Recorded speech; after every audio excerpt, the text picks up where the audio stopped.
Hyderabad Rain Bazar realtor murder కేసులో పోలీసులు దర్యాప్తును ముమ్మరం చేశారు. దానికి సంబంధించిన అప్డేట్ చూస్తున్నాం. రియల్టర్ జునైద్ హత్య కేసులో నిందితులు అమీర్ అలీని అదుపులోకి తీసుకుని విచారణ చేస్తున్నారు. జునైద్ ఒమర్ మధ్య కొంతకాలంగా విభేదాలు కొనసాగుతున్నాయి. ఓ ఇంటి అమ్మకంపై జువైనల్ ఒమర్ మధ్య ఏర్పడ్డ వివాదం హత్యకు దారితీసింది.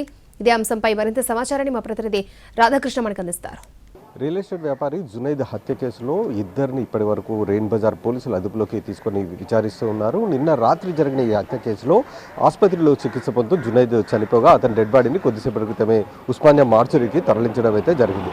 జునైద్ని హత్య చేయడానికి ఓ ఇంటి అమ్మకమే వివాదంగా ఇప్పటి వరకు మనకు తెలుస్తుంది. ప్రస్తుతం మనం రెయిన్ బజార్ పోలీస్ స్టేషన్ పరిధిలో ప్రస్తుతం మనం ఉన్నాం. పోలీస్ స్టేషన్ ముందు కొద్దిసేపటి క్రితమే ఇద్దరిని కూడా అదుపులోకి తీసుకోవడం జరిగింది. ఎవరైతే జునైద్ని హత్య చేశారో నిన్న రాత్రి ఒమర్ అలీ వీళ్ళిద్దరు కలిసి కూడా జునైద్ను హత్య చేయడానికి ప్రయత్నం చేయడం జరిగింది. గత కొద్ది రోజులుగా జునైద్ ఒమర్ల మధ్య వివాదం కొనసాగుతుంది. స్థానికంగా ఉన్న ఒక ఇంటి అమ్మకంకి సంబంధించిన దాంట్లో ఇద్దరి మధ్య ఆర్థిక లావాదేవీలకు సంబంధించిన దాంట్లో వివాదం అయితే కొనసాగుతుంది. ఈ వివాదాన్ని పరిష్కరించుకునేందుకు జునైద్ను నిన్న రాత్రి ఒమర్ పిలిపించడం జరిగింది.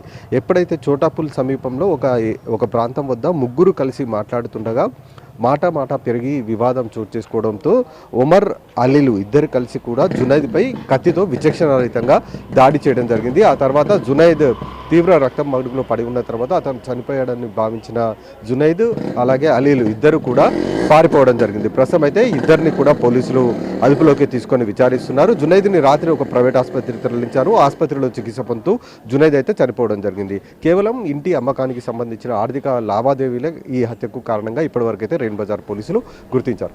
కెమెరామెన్ రాజరమేష్తో రాధాకృష్ణ ఎన్టీవీ హైదరాబాద్.